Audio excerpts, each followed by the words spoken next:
dans un buisson. L'oiseau alla rejoindre le fromage dans sa poche. Après quoi, il se lança vaillamment sur les routes du monde. Et comme il se sentait le pied à l'air léger, il ne ressentit aucune fatigue. Ses pas le conduisirent sur une montagne. Arrivé sur le plus haut sommet, il tomba sur un énorme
dit au géant, l'air narquois.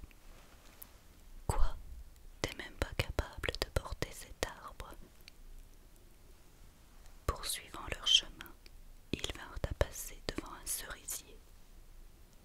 Le géant aussitôt agrippa les branches les plus hautes, dont les fruits étaient mûrs à point.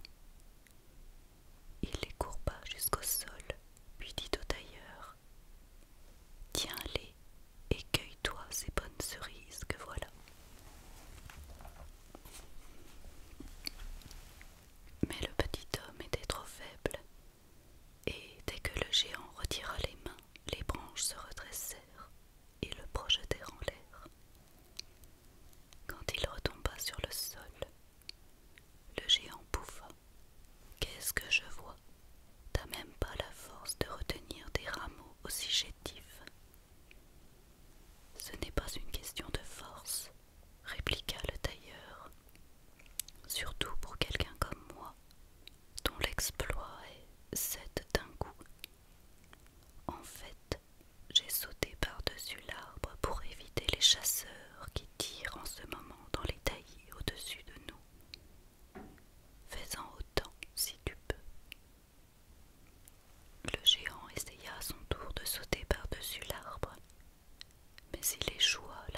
Une forêt du royaume était régulièrement dévastée par de géants qui pillaient, tuaient, incendiaient tout sur leur passage. Jusqu'à présent, personne n'avait pu les approcher sans mettre sa vie en péril. Par contre, si le petit tailleur réussissait à les tuer, il lui offrirait pour récompense la main de sa fille unique et la moitié de son royaume. Le roi précisait qu'il le ferait accompagner d'une escorte de 100 cavaliers pour lui prêter main forte dans son combat contre les deux géants. Le petit tailleur songea: voilà une offre digne d'un homme comme moi. Ce n'est pas tous les jours qu'on vous propose une fille de roi, jolie de surcroît, et la moitié d'un royaume. Puis, se tournant vers l'envoyé du roi, il lui dit: faites savoir à sa majesté que j'accepte, et aussi qu'il se rassure. Je viendrai à bout de ces deux géants, avec ou sans l'assistance de 100 cavaliers. Quelqu'un comme moi, dont l'exploit est 7 d'un coup, n'a pas à avoir peur de deux misérables géants. Le petit tailleur quitta le château, accompagné de son escorte de cavaliers. Mais quand ils arrivèrent en bordure de forêt, il leur dit: attendez-moi ici, je peux m'occuper seul des géants. Sur ce, il s'enfonça dans la forêt, avançant à pas comptés, regardant dans toutes les directions. Au bout d'un moment, il aperçut les deux géants. Ils étaient profondément endormis sous un arbre et ronflaient si fort que les branches se redressaient, puis retombaient au rythme de leur respiration. Ne reculant devant aucun effort, le petit tailleur se remplit les poches de cailloux, puis grimpa dans l'arbre. Arrivé à mi-hauteur, il se laissa glisser sur une branche jusqu'à se trouver au-dessus des géants. De là, il se mit à jeter les pierres une à une sur la poitrine de l'un d'eux. Au début, le dormeur ne ressentit rien jusqu'au moment où il finit par se réveiller. Donnant un coup violent à son compagnon, il lui cria: pourquoi tu me tapes dessus? Tu rêves, répondit l'autre. Je ne te tape pas. L'affaire en resta là et ils se rendormirent. Le petit tailleur recommença aussitôt à jeter des cailloux, cette fois sur le second géant, qui ne tarda pas à s'écrier: qu'est-ce qui te prend? Pourquoi tu m'embêtes? Et le premier de répliquer furieux: je t'embête pas. Ils se disputèrent un moment, mais comme ils étaient fatigués, ils se laissèrent de nouveau emporter par le sommeil. Le petit tailleur reprit sa manœuvre. Cette fois, il choisit le plus gros caillou et le lança de toutes ses forces sur la poitrine du premier géant. Là, tu exagères, hurla ce dernier. Se redressant comme un forcené, il empoigna son compagnon et le projeta violemment contre l'arbre qui en fut ébranlé. Le second géant répliqua de la même façon. La dispute s'envenima. Vint le moment où ils s'arrachèrent des arbres pour se frapper l'un l'autre, jusqu'à ce que mort s'ensuive.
touché un seul cheveu, répondit le tailleur.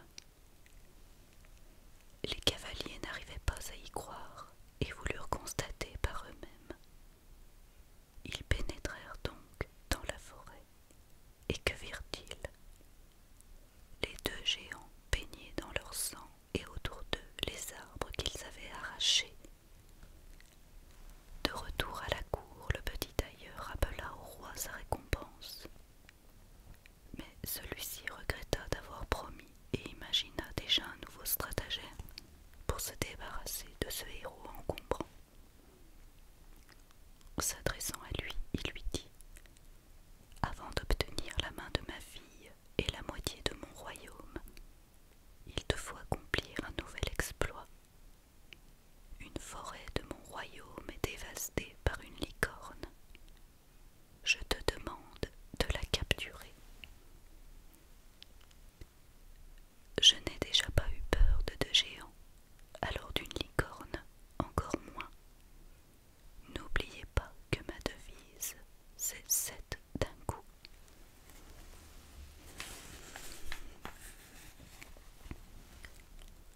Équipé d'une corde et d'une hache, le petit tailleur partit avec son escorte et lui demanda une nouvelle fois de le laisser entrer seul dans la forêt. Il n'eut pas longtemps à chercher. À peine se fut-il frayé un chemin entre les arbres qu'il vit la licorne foncer sur lui, comme si elle voulait l'embrocher. Du calme, se dit-il à lui-même, surtout pas de précipitation. Il s'immobilisa, attendit que l'animal ne soit plus qu'à quelques pas de lui, et, au dernier moment, bondit derrière un arbre. Emportée par son élan, la licorne n'eut pas le temps de dévier sa course et enfonça profondément sa corne dans l'écorce. Après, elle eut beau essayer de se dégager, rien n'y fit. « Maintenant je te tiens, canaille, » clama le tailleur. Revenant aussitôt vers la licorne, il lui passa d'abord la corde autour du cou, puis trancha la corne d'un coup de hache. En un tour de main, l'affaire était conclue. Il n'eut plus qu'à conduire l'animal devant le roi.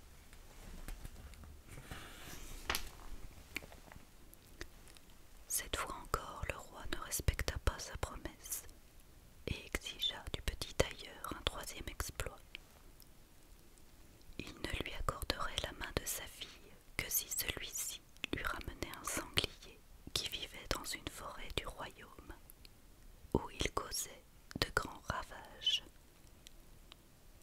Mais cette fois, disait le roi, son escorte serait composée de chasseurs. Volontiers, répondit le tailleur, tout cela est pour moi un jeu d'enfant. Quand le petit homme demanda aux chasseurs de le laisser pénétrer seul dans la forêt, ils en furent ravis. À plusieurs reprises déjà, le sanglier leur avait réservé un tel accueil qu'ils n'avaient plus envie de se retrouver nez à nez avec lui. Dès que le sanglier aperçut le tailleur, il le chargea, les canines en avant pour le faire tomber à la renverse. C'était sans compter sur l'agilité de notre vaillant guerrier qui entra prestement dans une chapelle, à 2 pas de là, puis en ressortit aussitôt de l'autre côté, en sautant par la fenêtre. Comme le sanglier avait eu la sottise de le suivre à l'intérieur, le tailleur fit rapidement le tour du petit bâtiment pour fermer les portes. Le sanglier était fait comme un rat, trop lourd et maladroit qu'il était pour sauter, lui aussi par la fenêtre. Pour témoigner de sa bonne foi, le tailleur demanda aux chasseurs de venir voir par eux-mêmes l'animal emprisonné. Lui se rendit auprès du roi et exigea qu'il le veuille ou non de respecter enfin sa promesse, en lui accordant la main de sa fille et la moitié de son royaume.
sa femme se couchèrent alors.